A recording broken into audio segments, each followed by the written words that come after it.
Welcome back, everyone. Welcome back to Journey to Joy.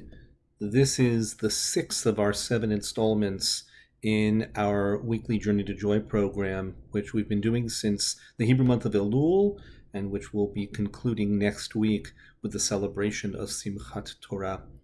This week, I want to talk to you about our newest theme, the fourth of our 4 themes.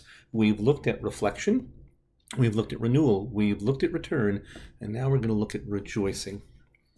Sukkot, which comes immediately after Rosh Hashanah and Yom Kippur, in biblical times was probably more serious and more widespread and more joyously celebrated than all these other holidays, Rosh Hashanah and Yom Kippur, which were mostly temple-based holidays. Sukkot was the primary agricultural holiday. It was the holiday of the fall harvest, and it was the holiday thanking God for all that God had given to us and would continue to give to us, both physically and materially, emotionally and spiritually as well.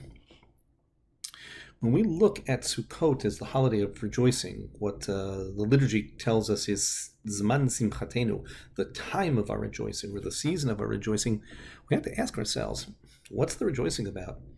In ancient times, of course, people feasted for 7 days, actually 8 days, because they were farmers and because they hopefully had gotten a good crop, and it was time for them to start to pack up for the winter and get ready for the winter months, and they were thanking God for what they had.